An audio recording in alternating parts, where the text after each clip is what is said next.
نحمده ونصلي ونسلم على سيدنا ومولانا محمد صلى الله عليه وسلم رسوله النبي الأمين المكين الحنين الكريم الرؤوف الرحيم. أما بعد فأعوذ بالله من الشيطان الرجيم. بسم الله الرحمن الرحيم. قال الله تبارك وتعالى في الكلام المجيد والفرقان الحميد: يا أيها الذين آمنوا صدق الله مولانا العظيم. وقال الله تبارك وتعالى في شان حبيبه مخبرا وآمرا: إن الله وملائكته يصلون على النبي يا أيها الذين آمنوا صلوا عليه وسلموا تسليما.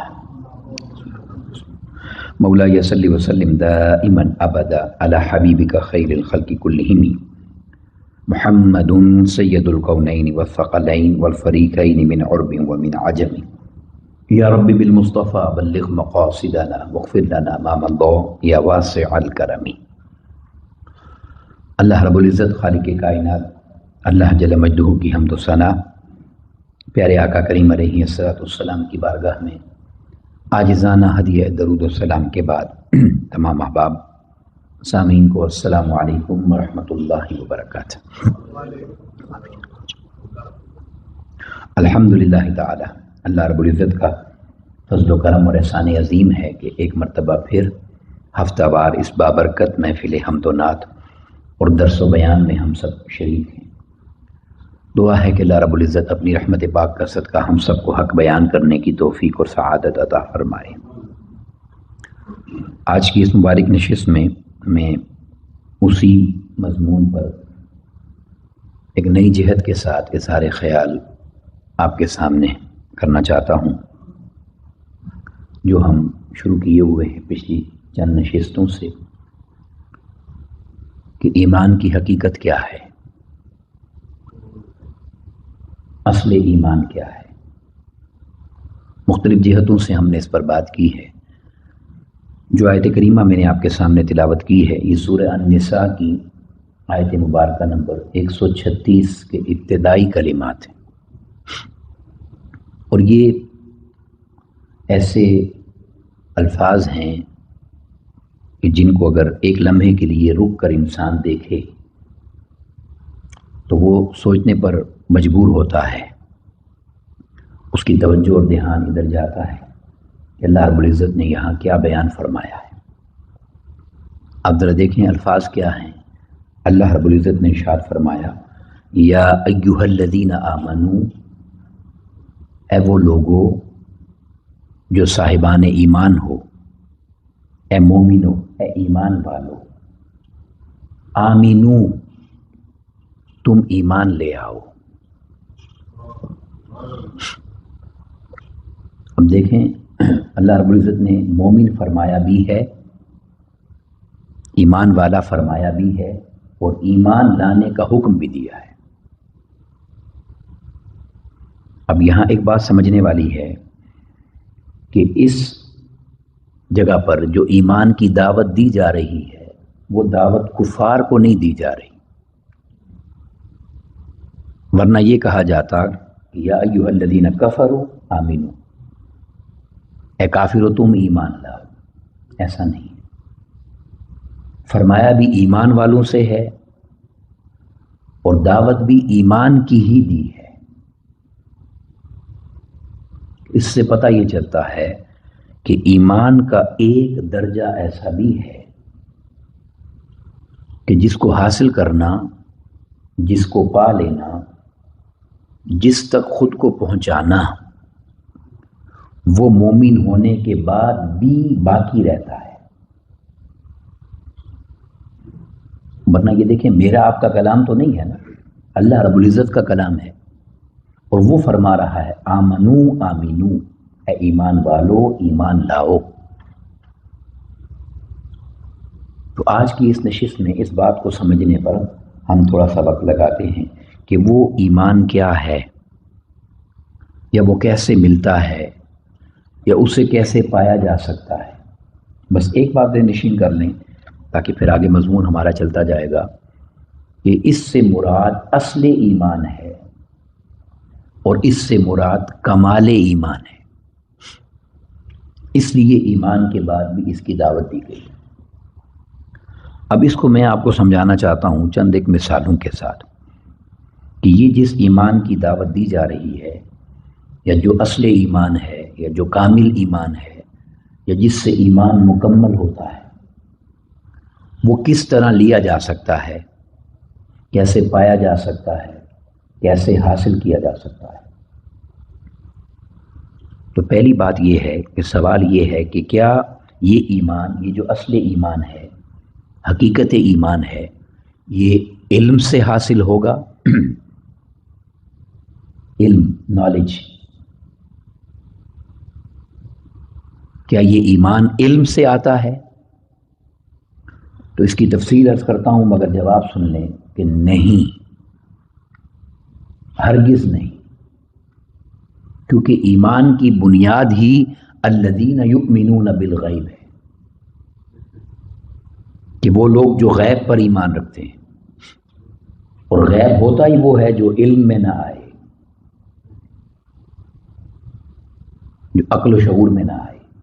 اگر وہ علم کے دائرے میں آ جائے تو وہ غیب نہیں کہلاتا۔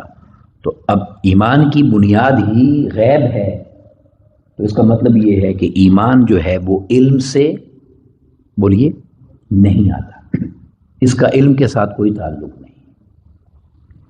ہاں، اگر بندہ صاحب ایمان ہو اور پھر علم والا ہو تو وہ علم نافع ہو جاتا ہے،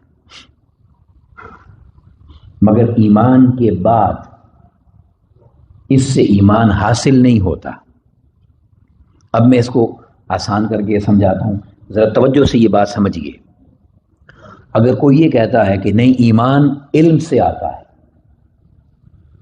یا ایمان علم کا نام ہے، تو پھر ضروری ہے کہ دنیا میں ہر علم والا مومن ہو۔ اگر آپ ایمان کو علم ہی سمجھ لیں نا، کہ ایمان علم ہی ہے، یا علم سے ہی آتا ہے، تو پھر دنیا میں ہر علم والا مومن ہونا چاہیے۔ تو علم میں تو کفار مومنوں سے بہت آگے ہیں، مگر وہ مومن نہیں ہیں۔ کیوں؟ کیونکہ ایمان علم کا نام، بولیے اونچا، نہیں ہے۔ اب اس کا مفہوم مخالف بھی ہے، اور وہ یہ ہے کہ اگر ایمان علم کا نام ہو تو کوئی ان پڑھ مومن نہ ہو۔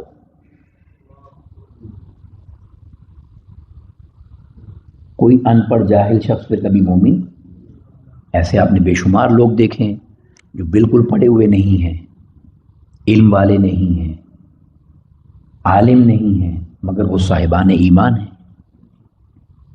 کیونکہ اس کا علم سے کوئی لینا دینا ہی نہیں ہے۔ اس کا علم سے کوئی لینا دینا نہیں ہے۔ ایمان علم سے نہیں آتا۔ اب میں اس سے اگلی بات کہنا چاہتا ہوں۔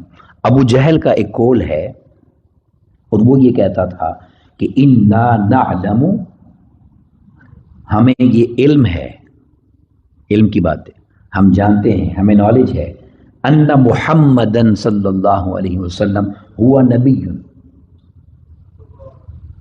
کہ محمد مصطفیٰ صلی اللہ علیہ وسلم وہ نبی ہیں۔ ہمیں اس بات کا علم ہے، ہم مانتے ہیں کہ وہ نبی ہیں، علم ہے، ولیکن لا نؤمن به ابدا، مگر ہم کبھی ان پر ایمان نہیں لائیں گے۔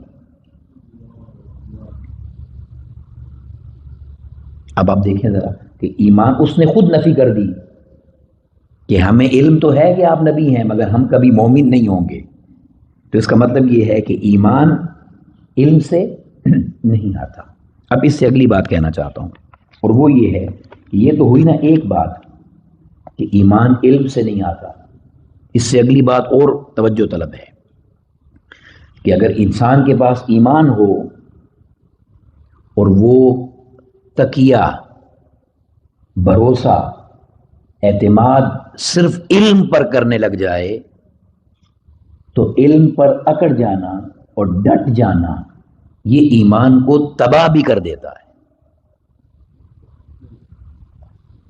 میں اس کی مثال میں آپ کو دوں گا، دہرا دیتا ہوں پھر۔ پہلی بات ہم نے یہ کہی کہ ایمان علم سے نہیں آتا، اور علم ایمان کو بچا بھی نہیں سکتا، یہ بات سمجھنے والی ہے۔ اب اس کی دلیل کیا ہے؟ جب اللہ رب العزت نے حضرت آدم علیہ السلام کو بنایا تو آپ جانتے ہیں فرشتوں نے کہا تھا کہ یا اللہ خلیفہ ہمیں بنا دے، ہم تو تسبیح کرنے والے لوگ ہیں، یہ خون خرابہ کرے گا، تو نے ہمیں اپنی خلافت کیوں نہیں دی؟ اللہ رب العزت نے آدم علیہ السلام کی فضیلت ان کے سامنے جو پیش فرمائی تو اللہ رب العزت نے ملائکہ سے پوچھا فقال انبئونی باسماء هؤلاء ان کنتم صادقین، سورہ البقرہ آیت نمبر 31۔ اچھا چلو یہ جو چیزیں ہیں ان چیزوں کے نام بتاؤ اگر تم سچے ہو اپنے دعوے میں کہ خلافت تمہیں ملے، میں نائب تمہیں بناؤں۔ اب میں اس سے پہلے کہ فرشتوں کا جواب آپ کو بتاؤں ایک سوال کرنا چاہتا ہوں، کسی ایک چیز کا نام تو نہیں اللہ نے پوچھا تھا؟ بِأَسْمَاءِ هَؤُلَاءِ ان چیزوں کے نام بتاؤ، تو ذرا مجھے سوچ کر بتائیں کیا وہ 40 50 60 70 80 چیزوں میں سے کسی ایک چیز کا نام بھی فرشتوں کو نہیں آتا تھا؟ ان کے سامنے ہی تو سب کچھ بن رہا تھا، تو یہ پاسبل نہیں ہے کہ انہیں کسی ایک چیز کا نام بھی نہ آتا ہو، مگر وہ جانتے تھے کہ یہ علم جو ہے یہ نہ ایمان لاتا ہے اور نہ ایمان بچا سکتا ہے۔ تو انہوں نے اپنے ہاتھ جوڑے اور ہاتھ جوڑ کر کہا قالوا سبحانک لا علم لنا، یا اللہ تو پاک ہے، ساری عظمتیں پاکیزگیاں تیرے لیے ہیں، ہمیں کچھ علم ہے ہی نہیں، لا علم لنا، ہم نہیں جانتے، کچھ بھی نہیں جانتے ہم۔ تو اس علم پر نہ ڈٹنے کی وجہ سے یا ودرا کر جانے کی وجہ سے وہ محبوب بن گئے، انہوں نے علم کو چھوڑا اور ایمان کو بچایا۔ اب یہی بات شیطان نے بھی کہی اللہ سے، تو اس کو کیوں بنا رہا ہے؟ مجھے بنا۔ تو اس نے کیا کہا تھا؟ اس نے کہا کہ انا خیر منہ، میں اس سے بہتر ہوں۔ اب یہ جو وہ اپنا بات کر رہا تھا یہ علم کی کر رہا تھا، اور دلیل اس نے کیا دی؟ خلقتنی من نار وخلقتہ من طین، تو نے مجھے آگ سے بنایا ہے، اسے مٹی سے بنایا ہے۔ اور سمجھنے کے لیے یہ بات ذہن نشین کر لیں، جو جملہ اس نے بولا وہ جملہ غلط نہیں تھا کہ میں آگ سے بنا ہوں اور یہ مٹی سے بنا ہے، یہ تو قرآن خود کہتا ہے کہ جن آگ سے بنا ہے اور بشر مٹی سے بنا ہے۔ اور اس نے اخذ یہ کیا تھا اس دلیل سے کہ آگ چونکہ جب جلائی جاتی ہے تو اوپر کی طرف جاتی ہے، اوپر اٹھتی ہے، اور مٹی نیچے گرتی ہے، تو اس نے کہا جس انسان کو تو نے مٹی سے بنایا یہ تو نیچے گرنے والا ہے، اور میں آگ سے بنا ہوں اوپر اٹھنے والا ہوں، تو میں اس سے بہتر ہوں۔ تو اللہ رب العزت نے اس سے بھی یہی کہا کہ علم کو دلیل مت بنا، انی اعلم ما لا تعلم، جو میں جانتا ہوں تو نہیں جانتا، مگر وہ ڈٹ گیا۔ رب کائنات نے فرمایا فخر فانک رجیم، نکل جاؤ، قیامت تک کے لیے، ہمیشہ کے لیے تمہیں مردود کر دیا۔ تو ابھی میں علم کی بات کر رہا ہوں آپ سے کہ ایمان ایسی چیز ہے کہ نہ یہ علم سے آتا ہے اور نہ یہ علم سے بولیے بچتا ہے۔ اب اس علم پر صحابہ کرام کی زندگی کی ایک بڑی خوبصورت مثال دینا چاہتا ہوں، بڑی توجہ سے سنیں اس مثال کو۔ آقا علیہ السلام کے ساتھ صحابہ کرام نے حج کیا، خطبہ حجۃ الوداع ہوا، اور خطبہ حجۃ الوداع کے بعد 10 ذی الحجہ کے دن مینا میں آقا علیہ السلام نے جب جانور ذبح فرمایا، قربانی کی، مینا کے اندر، یہ بخاری شریف کی حدیث ہے، مینا میں آقا علیہ السلام نے دوبارہ خطاب فرمایا، اور جب آقا علیہ السلام نے خطاب فرمایا تو دیکھیں آقا علیہ السلام نے فرمایا، حدیث پاک میں سیدنا فاروق اعظم رضی اللہ عنہ روایت کرتے ہیں کہ خطبنا النبی صلی اللہ علیہ وسلم یوم النحر، آقا علیہ السلام نے قربانی کے دن، جملہ غور سے سنیں، یوم النحر، قربانی کے دن آقا علیہ السلام نے ہم سے خطاب فرمایا۔ یہ حدیث یہاں سے شروع ہو رہی ہے، اور خطاب کرتے ہوئے آقا علیہ السلام نے فرمایا اتدرون ای یوم ھذا، جب آقا علیہ السلام نے حج کیا تو 1.25 لاکھ صحابہ کرام سامنے تھے، 1 2 3 4 5 10 100 1000 نہیں. تو سیدنا فاروق اعظم شروع کر رہے ہیں رضی اللہ تعالی عنہ کہ ہمیں خطبہ دیا یوم النحر، قربانی کے دن خطبہ دیا، اور آقا علیہ السلام نے فرمایا اتدرون، کیا تمہیں علم ہے ایو یوم ھذا، آج کون سا دن ہے؟ اب دیکھیں میں آپ سے اگر یہی سوال کروں تو جواب کس کو نہیں آتا؟ مگر 1.25 لاکھ صحابہ کرام نے جواب دیا اللہ ورسولہ اعلم، اللہ اور اس کا رسول ہی بہتر جانتا ہے کون سا دن. پھر آقا علیہ السلام نے دوسرا سوال پوچھا، اور وہ کیا؟ فرمایا، بلکہ آقا علیہ السلام نے خود فرمایا الیس یوم النحر، کیا یہ قربانی کا دن نہیں ہے؟ انہوں نے ہاتھ جوڑ کے کہا قلنا بلا یا رسول اللہ صلی اللہ علیہ وسلم، جی ہاں قربانی کا دن ہے.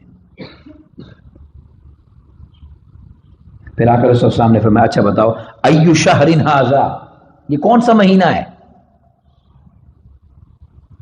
اب جو حج کرنے کے لیے آئے ہوئے تھے کس کو نہیں معلوم کہ حج کا مہینہ ہے؟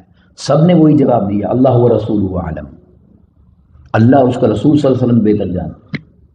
پھر آقا علیہ السلام نے فرمایا کیا یہ حج کا مہینہ نہیں ہے؟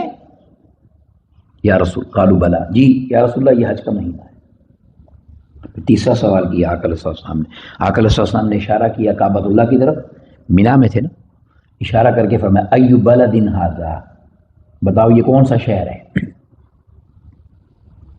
چلو دن کا یا مہینے کا تو کوئی کہہ سکتا ہے نا، مغالطہ لگ سکتا ہے، یہ خبر نہیں ہے. شہر کا کس کو پتہ نہیں ہے جو مکہ میں آئے ہوئے ہیں؟ مگر سب نے وہی جواب دیا اللہ و رسولہ اعلم، اللہ اور اس کا رسول صلی اللہ علیہ وسلم ہی بہتر جانتے. پھر آقا علیہ السلام نے فرمایا کیا یہ شہر مکہ نہیں ہے؟ قلنا بلا یا رسول اللہ، سب نے کہا یا رسول اللہ جی حضور یہ شہر مکہ ہی ہے. اب میں حدیث بخاری کے ایک لفظ آپ کو دینا چاہتا ہوں. صحابہ کرام نے جب یہ واقعہ اور یہ بات اپنے شاگردوں کو بتائی نا، جس کے سامنے بیان کی، تو ان صحابہ کے شاگردوں نے پوچھا کہ تم نے کیوں نہیں بتایا کہ قربانی کا دن ہے؟ تم نے کیوں نہیں بتایا کہ یہ ذی الحجہ کا مہینہ ہے؟ تم نے جواب کیوں نہیں دیا آقا علیہ السلام کو کہ یہ شہر مکہ ہے؟ اب صحابہ کا جواب سنیے. انہوں نے کہا اس لیے حتی ظننا، ہم اس لیے خاموش رہے انہو، کہ ہمیں پتا تھا کہ دن کون سا ہے، مہینہ کون سا ہے، شہر کون سا ہے، مگر ہمیں یہ پتا نہیں تھا کہ کہیں حضور اس کا نام بدلنا تو نہیں چاہتے. ہمیں اپنے علم کا پتا تھا کیا ہے، مگر ہمیں یہ علم نہیں تھا کہ یار کا منشا کیا ہے صلی اللہ علیہ وسلم. آقا علیہ السلام چاہتے کیا ہیں؟ کیوں کہ ہمارا ایمان اور عقیدہ یہ ہے کہ اگر ہم کہتے یہ ذی الحج ہے اور وہ فرماتے محرم ہے، اس دن سے محرم بن جاتا. ہم کہتے 10 ذی الحج ہے، حضور کہتے 15 ہے، وہ 15 بن جاتا.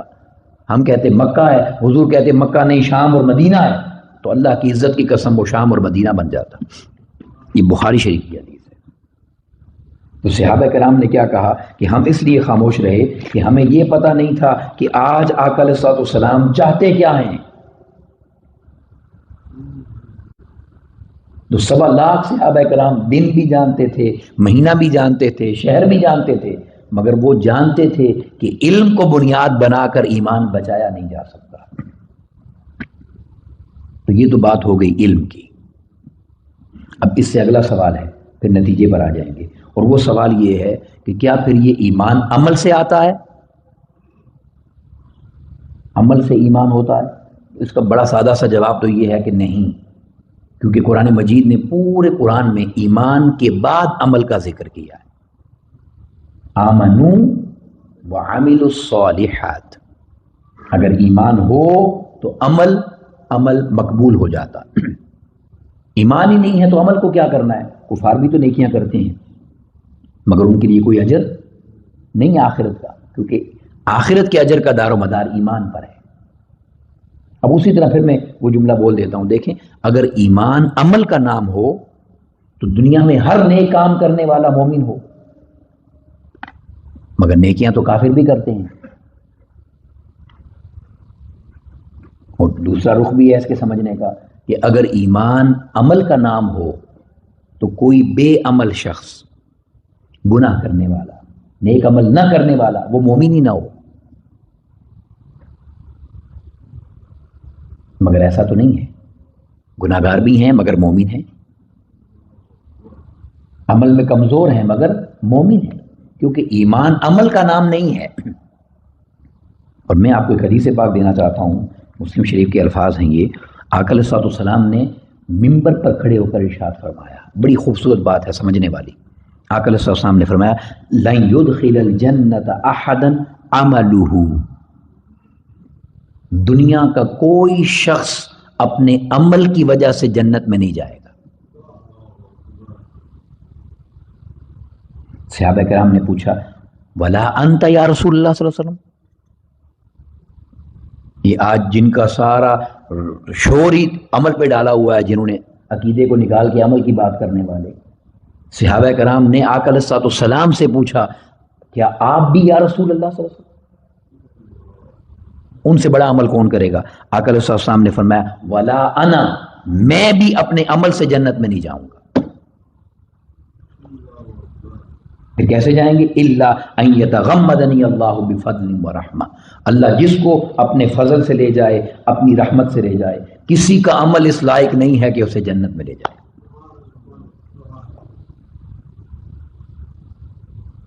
تو عمل تو یہ ہے.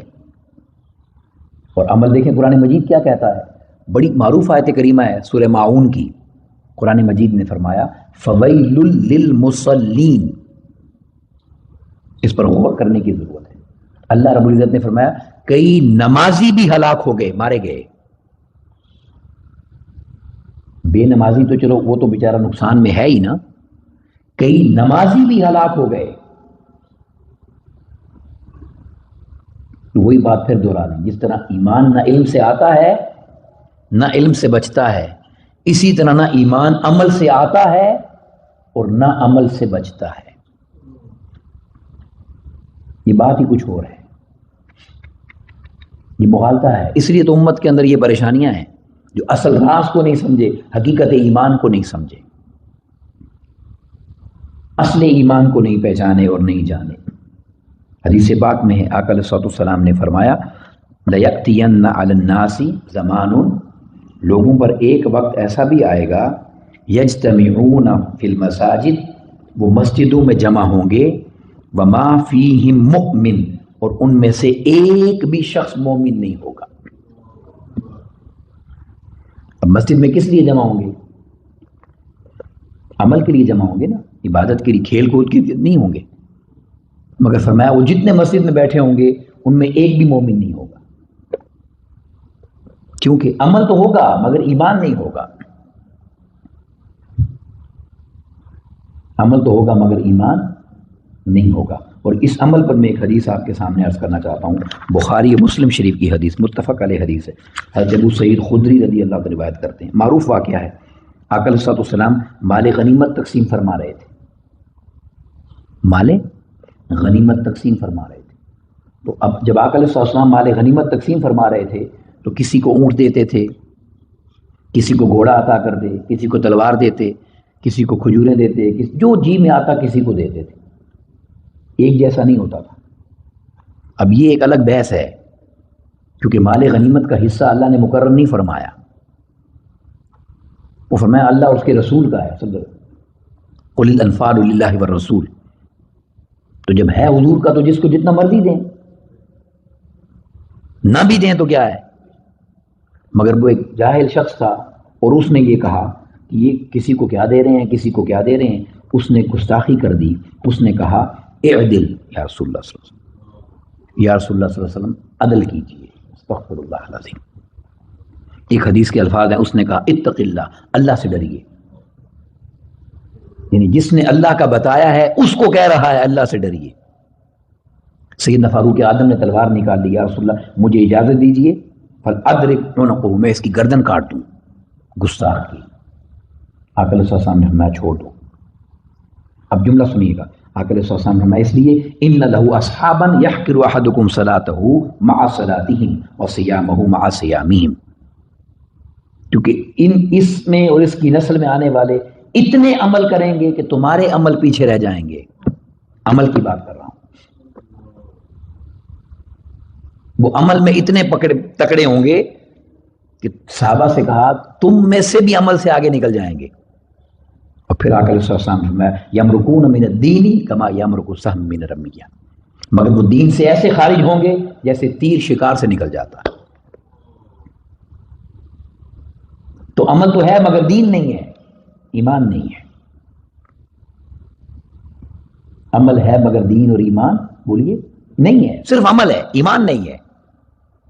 پھر جب اٹھ کے جانے لگا اس نے گستاخی کی، آقا علیہ السلام کی طرف پشت کی اور جانے لگا تو آقا علیہ السلام نے اشارہ کر کے فرمایا اس کی نشانیاں دیکھ لو، اس کی نسل میں سے ایسے گستاخ پیدا ہوں گے. اور وہ جو نشانیاں آقا علیہ السلام نے فرمائی وہ آپ کو میں بتا دیتا ہوں، حدیث پاک کے لفظ ہیں. آقا علیہ السلام نے فرمایا غائر العینین، اس کی آنکھیں اندر کو ڈھنسی ہوئی ہیں. پھر آقا علیہ السلام نے فرمایا ناطع الجبین، جبین، آقا علیہ السلام نے فرمایا اس کی پیشانی ابری ہوئی ہے بہت زیادہ. پھر آقا علیہ السلام نے فرمایا قص اللحیہ، بہت بڑی داڑھی رکھی ہوئی ہے اس نے، گھنی داڑھی ہے اس کی. پھر آقا علیہ السلام نے ارشاد فرمایا کہ محلوق الرأس، اور اس نے ٹنڈ کروایا ہوا ہے، گنجا ہے یہ شخص. یہ ساری نشانیاں آقا علیہ السلام نے بیان فرمائی جو آج آپ سمجھ سکتے ہیں کہ کس جماعت میں ہے. ایک حدیث پاک میں فرمایا اس نے تہمت بہت اوپر اٹھایا ہوا ہے اپنا. یہ ساری نشانیاں، اور فرمایا اس کی نسل سے ایسے پیدا ہوں گے جو دین سے خارج ہوں گے. اب یہ دیکھیں آقا علیہ السلام نے یہاں تک ارشاد فرمایا. تو ایمان نہ علم کا نام ہے اور نہ عمل کا نام ہے. اب میں آپ کو ایک واقعہ سناتا ہوں. آقا علیہ السلام میدان جنگ میں، جنگ ہو رہی ہے کافروں کے ساتھ. ایک کافر تھا، وہ آقا علیہ السلام کو شہید کرنے کی نیت سے آیا. معذرت، ظاہر ہے کافر ہے نا، مانتا نہیں ہے. وہ ارادہ اس کا یہ تھا کہ میں شہید کر دوں گا، مگر وہ آقا علیہ السلام کو چہرے سے جانتا نہیں تھا، پہچانتا نہیں تھا، دیکھا ہوا نہیں تھا.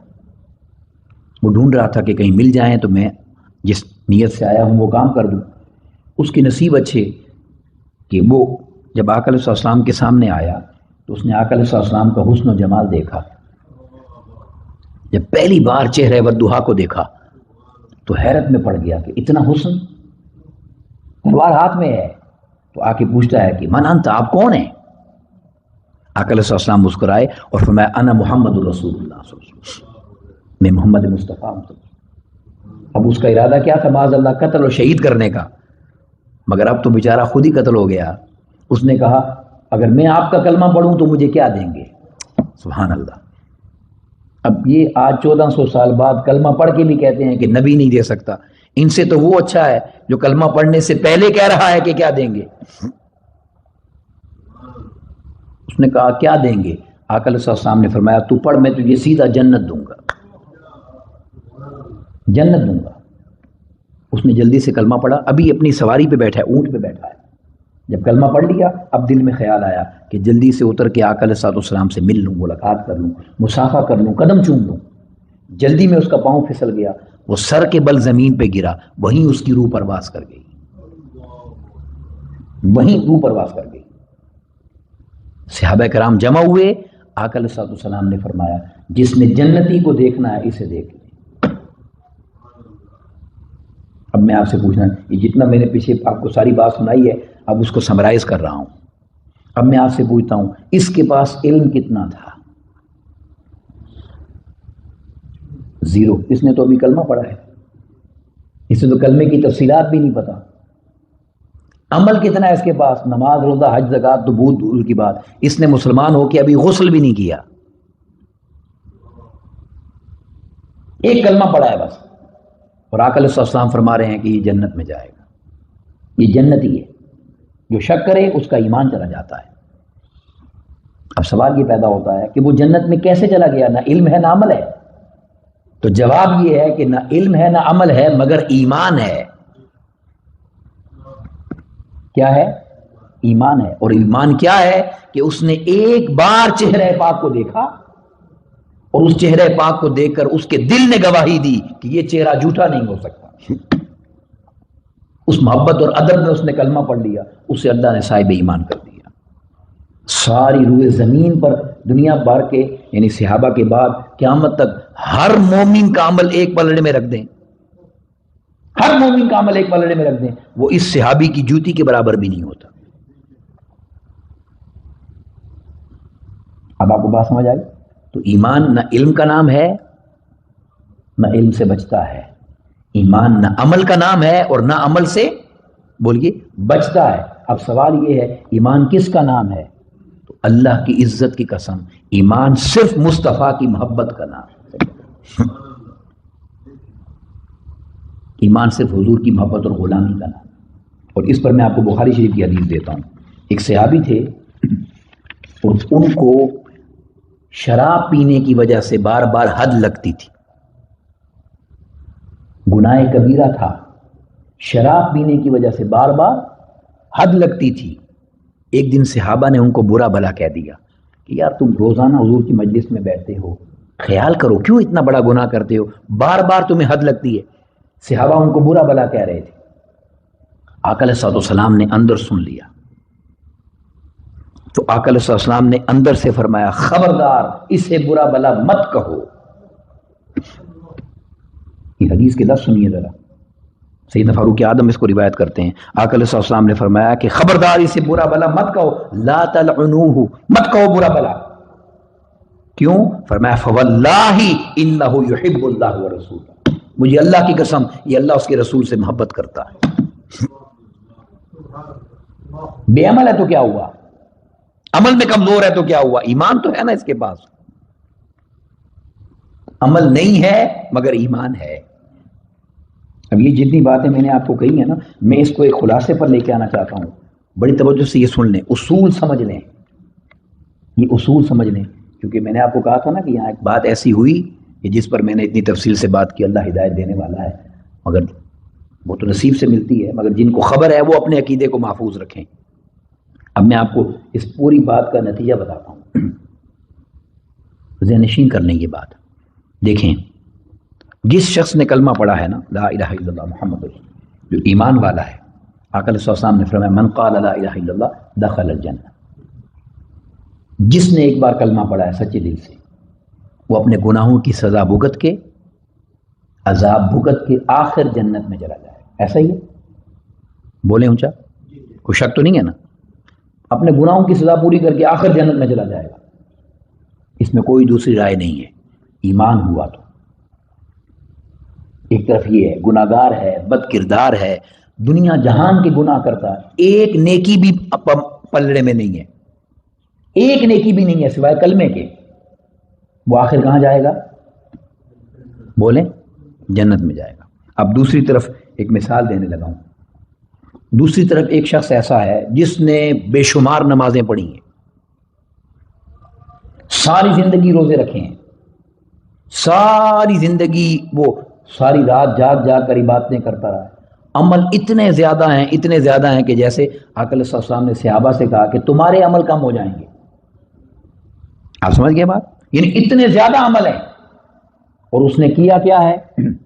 اس نے صرف ایک بار زندگی میں، استغفر اللہ، ایک بار زندگی میں آقا علیہ السلام کی بے ادبی کر دی،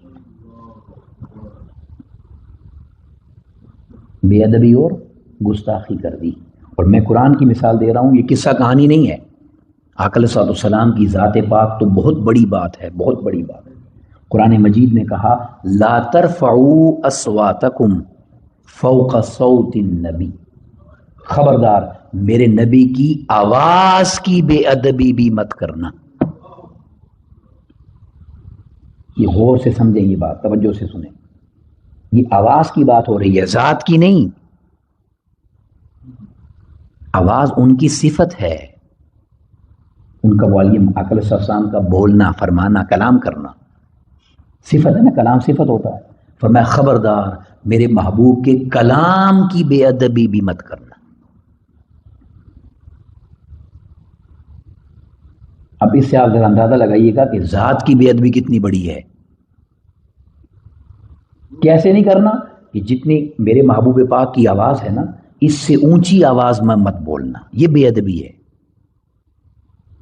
ان سے اونچا بھی بول نہیں سکتے۔ وَلَا تَجْهَرُوا لَهُ بِالْقَوْلِ، کجہر بعضکم لبعض، اور جس طرح آپس میں ایک دوسرے کو بلاتے ہو نا، یار بن کے، دوست بن کے، بے تکلف ہو کے، خبردار اوپر بھی مت جانا اور برابری بھی مت رکھنا۔ اب جملہ سنیے قرآن مجید نے کیا کہا، اگر تم نے ایسا کر دیا، یہ سورہ حجرات ہے، قرآن مجید ہے، فرمایا ان تحبط اعمالکم، تمہارے سارے اعمال تباہ کر دیے جائیں گے۔ 50 سال کی نمازیں، 100 سال کی حج، 500 حج عمرے زکاتیں جو اٹھائے پھرتے ہو، ان تحبط اعمالکم، جلا کے راکھ کر دیے جائیں گے۔ یہ سزا اتنی نہیں ہے، اگلی بھی ہے، وَأَنْتُمْ لَا تَشْعُرُونَ، اور یہ سب کچھ جو تمہارا تباہ و برباد ہو جائے گا نا، اس کی تمہیں خبر بھی نہیں ہوگی، تمہیں پتہ بھی نہیں لگنے دوں گا کہ لٹ گئے ہو۔ اب سوال پیدا ہوتا ہے، یہ اتنی بڑی سزا جو رکھی ہے، ایک بندہ اگر لٹ جائے نا، اسے پتہ چل جائے تو وہ ریکوری کرے گا نا، کوشش کرے گا۔ تو اللہ نے فرمایا نہیں، یہی تو بات سمجھانا چاہتا ہوں، اگر یہاں آواز کی بے ادبی بھی کر دی تو نہ صرف اعمال تباہ و برباد ہوں گے، تمہیں خبر بھی نہیں ہونے دوں گا۔ کیوں؟ کہ اگر خبر ہو گئی تو معافی مانگو گے، اور میری یہ شان نہیں ہے کوئی کو معافی مانگے تو میں معاف نہ کروں، میں تو غفور رحیم ہوں، مگر میں اس لیے تمہیں خبر نہیں ہونے دوں گا کہ میں نے ایک اصول بنا لیا ہے کہ میں کائنات کا ہر گناہ معاف کر سکتا ہوں، اپنے محبوب کی بے ادبی معاف نہیں کر سکتا،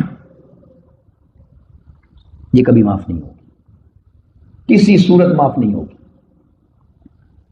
تو اس کا آسان سا طریقہ ہے، نہ تمہیں پتہ چلے، نہ معافی مانگو، نہ میں معاف کروں۔ اب میں یہاں ایک جملہ کہنا چاہتا ہوں، غور سے سنیے گا، میں ذمہ داری سے کہہ رہا ہوں۔ اللہ اپنے گستاخ کو معاف کر دیتا ہے۔ یہ جو لوگ شرک کر رہے ہیں، مشرک ہیں، یہ کون ہیں؟ اللہ کے گستاخ ہیں نا، اللہ کو دو کہتے ہیں یا اللہ کے ساتھ شریک کرتے ہیں، اگر وہ کلمہ پڑھ لیں معافی آئی۔ مشرک ہوتے ہیں مسلمان کے نہیں ہوتے؟ بولیں۔ اللہ نے اپنے گستاخ کی معافی رکھی ہے،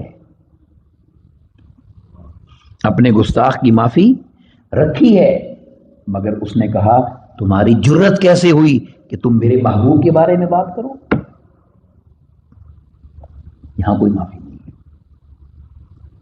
اور میں یہاں میں جب آج دن کو یہ سوچ رہا تھا تو ایک بڑا خوبصورت جملہ ذہن میں آیا، وہ جملہ آپ کو سنانا چاہتا ہوں، وہ جملہ سنانا چاہتا ہوں۔ ادھر یہ بات ہے کہ جو آقا علیہ السلام کا معاذ اللہ بے ادب ہو جائے، گستاخ ہو جائے، اس کی معافی نہیں ہے، اور جس نے اللہ کی نافرمانیاں کی ہیں اس کو دوزخ سے نکالنے والے خود محمد مصطفیٰ ہیں۔ یعنی جو اللہ کا گستاخ ہے، بے ادب ہے، نافرمان ہے، اس کو بچانے کے لیے اس نے محبوب کو کہا تیری خاطر بخش دوں گا، اور جب محبوب کی باری آئی تو میں نہیں، محبوب میں اپنے گستاخ کو تو معاف کر سکتا ہوں مگر آپ کی گستاخ کو معاف نہیں کر سکتا۔ تو اب یہ وہ اصل ایمان اور عقیدہ ہے کہ جو انسان کو نصیب ہو جائے تو اس کا ظاہر و باطن روشن ہو جاتا ہے۔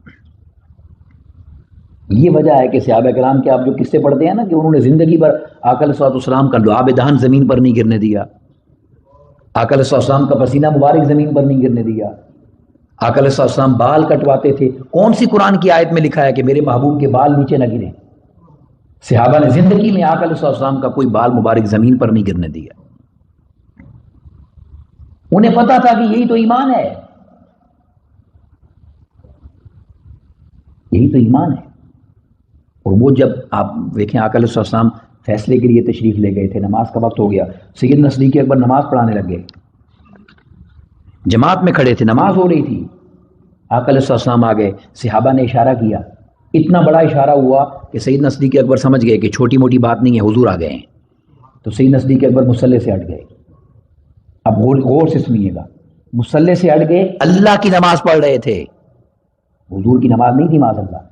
آقا علیہ السلام نے فرمایا تھا اسبت مکانک، ابو بکر نماز پوری کرو، میں تمہارے پیچھے پڑھوں گا آج۔ کیا مقام دیا اپنے عاشق کو۔ تو سیدنا صدیق اکبر نے دونوں ہاتھ اٹھائے، اللہ کا شکر ادا کیا اور مصلی چھوڑ دیا، کھڑے بھی نہیں ہوئے۔ بقیہ نماز آقا علیہ السلام نے پڑھائی۔ بعد میں آقا علیہ السلام نے فرمایا، یہ جملہ بڑے غور سے سنیں، ما منعک یا ابا بکر، اے ابو بکر تجھے کس چیز نے منع کیا؟ اذا امرتک ان اثبت مکانک، جب میں نے کہہ دیا تھا کہ کھڑے رہو تو کیوں نہیں کھڑے رہے؟ بتاؤ ذرا تاکہ میری امت کو خبر ہو جائے۔ اس لیے پوچھا، انہوں نے کہا یا رسول اللہ صلی اللہ علیہ وسلم اس لیے ما کان لابن ابی قحافہ ان یصلی بین یدی رسول اللہ صلی اللہ علیہ وسلم، ابو قحافہ کے بیٹے کی کیا مجال کہ مصطفیٰ سے آگے کھڑا ہو جائے۔ واہ واہ، کیا مجال ہے ابو قحافہ کے بیٹے کی کہ نماز میں بھی حضور سے آگے کھڑا ہو جائے۔ بقیہ نماز حضور نے پڑھائی اور آقا علیہ السلام نے اس کو قبول کر لیا۔ یعنی وہ نماز میں بھی آگے کھڑا ہونا بے ادبی اور گستاخی سمجھتے تھے۔ کیوں؟ کہ جب انہوں نے مڑ کے دیکھا نا حضور آ گئے ہیں اور حضور اشارہ کر رہے ہیں کہ نماز پوری کرو، اس وقت ان کی پشت کعبے کی طرف تھی۔ تبھی تو حضور کو دیکھا نا اور اشارہ دیکھا، پشت کعبے کی طرف تھی۔ نماز پڑھانے کے لیے پشت حضور کی طرف کرنی پڑتی، تو صدیق اکبر نے اپنا ایمان اور عقیدہ بتا دیا کہ میں کعبے کو تو پشت کر سکتا ہوں مگر میں کبھی مصطفیٰ کو پشت نہیں کر سکتا، چاہے نماز خدا کی کیوں نہ ہو۔ یہ ہے وہ ادب اور ایمان جو صحابہ نے سکھایا ہے۔ اب بندہ صحابہ کے نام بھی رکھے، صحابہ کی باتیں بھی کرے، صحابہ کے نعرے بھی لگائے اور صحابہ کے عمل کی خبر ہی نہ ہو، تو اس کا صحابہ سے کیا تعلق ہے؟ تو اصل ایمان وہ ہے جو صحابہ نے سیکھا ہے، اور صحابہ نے ایک ہی اصل ایمان سیکھا ہے اور وہ حضور کے ادب کا سیکھا ہے۔ اور میں بات تو لمبی ہو گئی مگر میں اس پر مکمل کرتا ہوں۔ اللہ نے قیامت تک کے لیے یہ راستہ ہر کسی کے لیے کھول دیا ہے، اب بھی کسی کو سمجھ نہ آئے تو نصیب کی بات ہے۔ اب جب مدینہ شریف جاتے ہیں نا، اللہ سب کو لے کے جائے، بار بار لے کے جائے، تو وہاں جو مواجہ شریف بنے ہوئے ہیں، وہ جو مواجہ شریف بنے ہوئے ہیں، آپ کو پتہ ہے 3 ایسے مواجہ، آقا علیہ السلام کا مواجہ شریف، سیدنا صدیق اکبر رضی اللہ تعالیٰ اور سیدنا فاروق اعظم رضی اللہ، وہ تینوں برابر نہیں ہیں۔ اب ذرا ایک لمحے کے لیے قبرستان کا تصور کریں نا، وہ ایک کمرے میں 3 مبارک قبریں بنی ہیں، تو وہ جو قبریں بنی ہیں تو وہ مواجہ شریف آقا علیہ السلام کا جو چہرہ مبارک ہے تو آقا علیہ السلام کے سینہ مبارک کے برابر نیچے کی طرف سیدنا صدیق اکبر کا چہرہ مبارک ہے، اور سیدنا صدیق اکبر کے سینہ کے برابر سیدنا فاروق اعظم کا چہرہ مبارک ہے۔ اس کا مطلب یہ ہے کہ وہ تینوں قبریں برابر نہیں ہیں، وہ نیچے کی طرف گئی ہیں۔ اب یہ قبریں کس نے بنائی تھیں؟ صحابہ نے بنائی تھیں۔ تو صحابہ نے تو یہ ایمان اور عقیدہ دیا ہے کہ ہم تو حضور کی قبر کے برابر قبر بھی نہیں بنائیں گے۔ پاکستان کی قبریں آپ دیکھیں، قبرستان کیسے سیدھے نہیں ہوتے، سارے ایسے لائن میں قبریں ہوتی ہیں، 10 15 20 15 20 5 7 قبریں، مگر صحابہ نے یہ ایمان اور عقیدہ دیا کہ آقا علیہ السلام کے چہرے مبارک کے برابر نہیں کر سکتے، سیدنا صدیق اکبر کو نیچے لے جاؤ، تو ان کا سر اتنا نیچے لے گئے کہ آقا علیہ السلام کے سینے کے برابر آیا، اور سیدنا فاروق اعظم کو اور نیچے لے گئے کہ وہ سیدنا صدیق اکبر کے سینے کے برابر آیا۔ تو وہ یہ سب کچھ کس لیے کر رہے تھے؟ وہ قیامت تک آنے والے مسلمانوں کو خبر دے رہے تھے کہ تم ذات کی برابری کی بات کرتے ہو، ہم تو قبر کو بھی برابر نہیں ہونے دیتے، کہیں بے ادبی نہ ہو جائے۔ تو یہاں بڑے آرام سے آقا علیہ السلام کی بات کرتے ہوئے زبان سے ایسے کلام کر دینا اور ایسے جملے بول دینا، ایمان تباہ و برباد ہو جاتا ہے۔ اللہ کی عزت کی قسم، آقا علیہ السلام کا اگر نام ادب سے نہ لیا جائے تو ایمان تباہ ہو جاتا ہے، بات تو بہت دور کی بات ہے۔ تو یہ وہ بے ادبی اور گستاخی ہے، اس سے اپنے آپ کو بھی بچائیں اور اپنی نسلوں کو بھی بچائیں، اور ادب کے ساتھ جینا سیکھیں اور ادب کے ساتھ مرنا سیکھیں، کیونکہ یہ ادب ہی سب کچھ ہے، یہ ادب ہی سب کچھ ہے۔ وہ جو میں نے آیت پڑھی نا، لا ترفعوا اصواتکم، اس پہ ایک شاعر کا شعر ہے جس پر میں بات ختم کرتا ہوں۔ بڑی خوبصورت بات شاعر نے کہی، شاعر نے کہا کہ یہاں سانس بھی آہستہ لینا، آقا علیہ السلام کی بارگاہ میں یہاں سانس بھی آہستہ لینا۔ پوچھا کیوں؟ کہا اس لیے یہاں حکم خدا لا ترفعوا ہے، یہاں اللہ کا حکم ہے کہ آواز اونچی نہ ہو۔ تو جس اللہ نے اپنے محبوب کی بارگاہ میں آواز نہیں اونچی ہونے دی، وہ کسی اور کی باتیں کیسے اونچی ہونے دے گا؟ یہی وجہ ہے کہ قیامت کے دن ساری کائنات نیچے ہوگی، مگر عرش پر 2 کرسیاں ہوں گی، ایک اللہ کی ذات ہوگی اور ایک محمد مصطفیٰ کی ذات اپنی شان کے لائق ہوگی۔ اللہ رب العزت ہمیں آقا علیہ السلام کی محبت اور ادب عطا کرے اور اسی محبت اور ادب میں جینا و مرنا عطا کرے۔ وما علینا الا البلاغ المبین۔ السلام علیکم۔